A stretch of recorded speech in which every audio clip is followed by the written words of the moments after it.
Salut tout le monde, c'est Don Mario pour une nouvelle vidéo et on va parler cette fois d'un autre sujet qui concerne les gosses de riches. Alors, il faut le savoir que les gosses de riches, je n'ai rien contre eux parce que en général ils sont un peu casse-couilles, mais on va en revenir après parce que je vais parler de ce sujet et en fait ils sont un peu hypocrites en général. Mais on va parler de ce sujet justement. Et on est parti. Vous voyez ce que je veux dire? Alors, les gosses de riches. À la rentrée, la famille nous habite. Pendant les vacances, enfants et parents se sont en principe rapprochés. Avant que la reprise des classes remette l'accent sur l'éducation, la famille reste dans tous les sondages la star plébiscitée de la convivialité.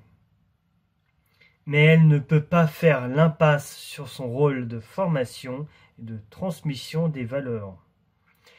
Et qui d'entre nous n'est pas curieux de savoir à cet égard comment font les autres? C'est une bonne question. De nouvelles réponses à la dimension de l'Europe nous sont offertes par les résultats d'une étude périodique d'Arval, donc une association pour la recherche sur les systèmes de valeurs, publié cet été, enfin, si ça date, forcément, c'est pas cet été, dans la revue Futuribs. Oui, j'ai du mal à prononcer tout ça, parce que Futuribs, c'est pas évident. Bon, bref. 3 vagues successives en 20 ans, donc les années 80, 90 et 2000. Hein, bien sûr, les hashtags 2000, hein, vous vous reconnaissez. Ont exploré les valeurs des citoyens d'une trentaine de pays. La dernière souligne le maintien de la tendance dominante, le désir des individus à assumer pleinement leur choix de vie, mais en même temps se fait jour un certain retour au civisme et à la confiance dans les autorités pour maintenir la cohésion sociale. Oui. Le palmarès de ce que les Européens estiment prioritaire d'inculquer à leurs enfants concerne tous les parents que nous sommes. Pour les 4/5 d'entre eux, tolérance et respect des autres vient en tête. Oui, c'est important, hein, c'est pas anodin. Suivi de très près par le sens des responsabilités. Voici qui devrait nous préparer pour demain une société de plus en plus vivable. Ou pas. Hein? C'est important. À la condition toutefois qu'il y ait un rapport convenable entre les intentions affichées et les résultats obtenus. Une surprise. Les bonnes manières arrivent en 3e position, ce qui, au vu de ce nous constatons chaque jour chez nos chers petits, peut jeter un doute, justement, sur l'efficacité des méthodes éducatives du vieux continent. Ça fait réfléchir. Je vais boire un petit coup. Bon, pour moi, il fait pas chaud. Hein. La dernière fois, il faisait super chaud. Là, il fait pas chaud, mais on s'en fout. C'est pas le sujet. J'ai trouvé matière particulière à réflexion dans la partie du rapport qui répartit les réponses selon le niveau de revenu des enquêtés. Pour les bonnes manières, par exemple, si parmi les Européens à bas revenus, 4 sur 5 voudraient les voir pratiqués par leurs rejetons. Super.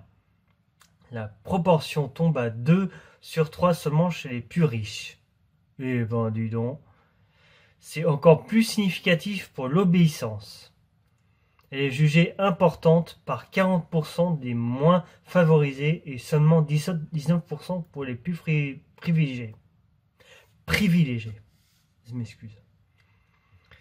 On pourrait être tenté d'y voir la confirmation de la croyance populaire que les gosses de riches sont mal élevés. Et oui, Oh, c'est malheureux ça, les gosses de riches, forcément.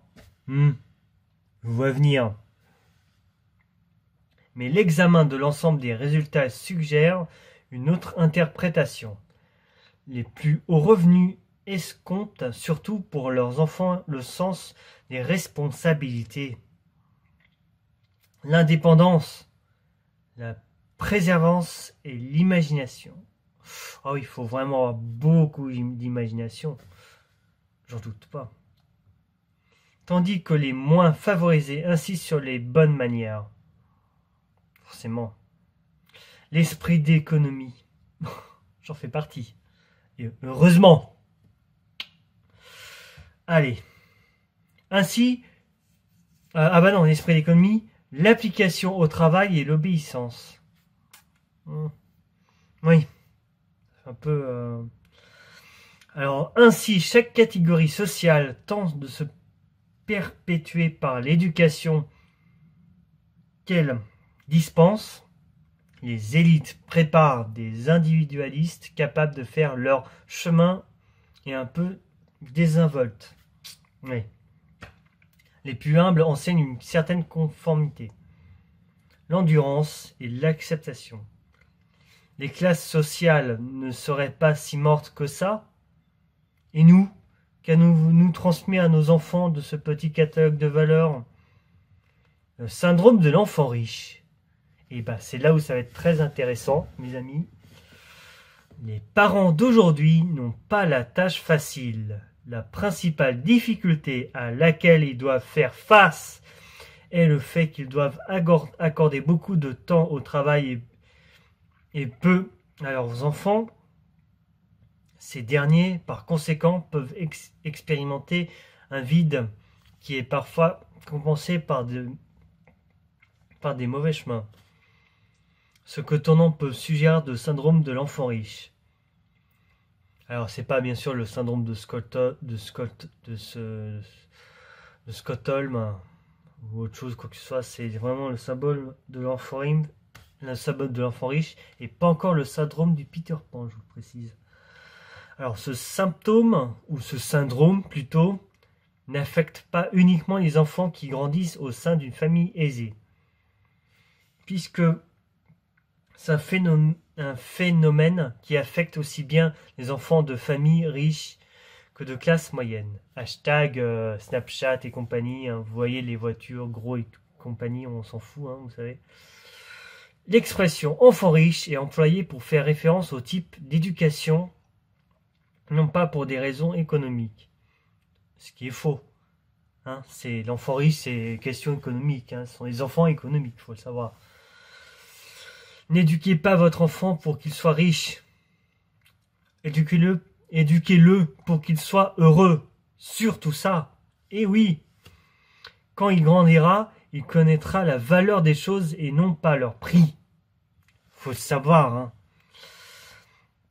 Donc, le syndrome de l'enfant riche est également connu sous le nom de affluenza ou ricopatia.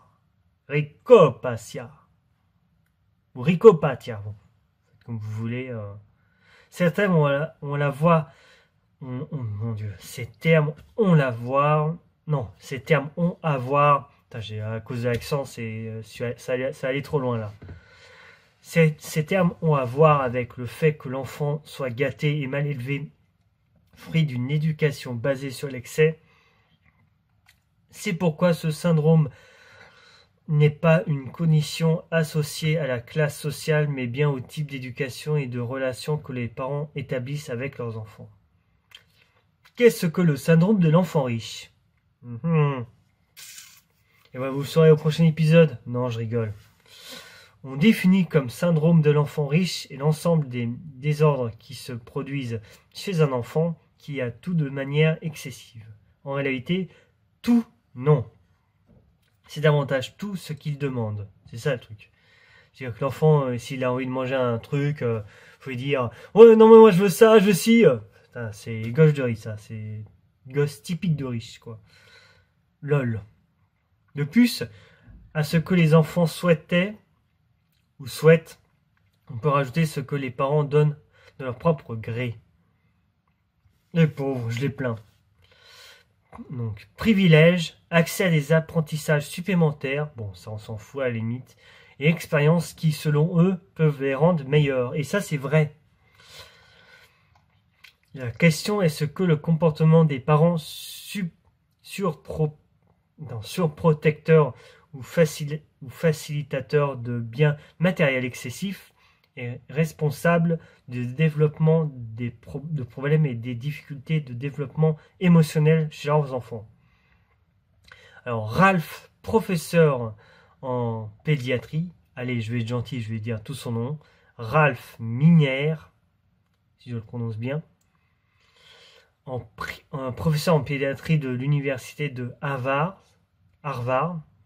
proposait une série de questions permettant d'évaluer si oui ou non un enfant est éduqué dans les sens de syndrome de l'enfant riche.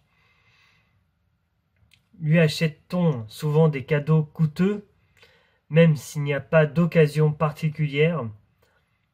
Cesse-t-on de faire des dépenses pour la maison dans le but de satisfaire tous les désirs de l'enfant? Laisse-t-on l'enfant regarder la télévision plus de 2 heures par jour? Bonne question. Avec YouTube, c'est mort. C'est trop tard. Les enfants, ils passent plus de 3 heures, 4 heures. Leur smartphone, poum! On cherche même plus, là. On est allé trop loin, vous savez. Alors, l'inscrivons-nous à plusieurs activités extrascolaires sans que l'enfant ne l'ait demandé? Lui donne-t-on une récompense en argent ou en espèces lorsqu'il réalise une bonne action ou une bonne note, si j'ose dire? Alors ça, à la limite, ça c'est discutable. Donc c'est pas méchant, c'est quelque chose. C'est quelque chose de correct même. Alors, est-ce qu'on a encore d'autres questions? Encore une, allez. L'enfant se plaint-il souvent d'ennuis? Non. Qu'est-ce que je raconte? L'enfant se plaint-il souvent d'ennui? L'enfant ne sait pas s'occuper bien qu'il dispose d'une chambre remplie de jouets. Ah, alors ça, je peux te dire que c'est YOLO, quoi, les trucs des jouets, tout ça. Donc bref, niveau des jouets, ouais. Les enfants, ils adorent les jouets, ça c'est sûr.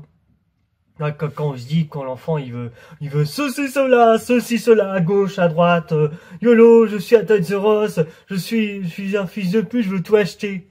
Je veux tout, je suis un enfant gâté, je veux tout. Voilà, ça c'est un aspect d'un enfant riche et un enfant pourri gâté.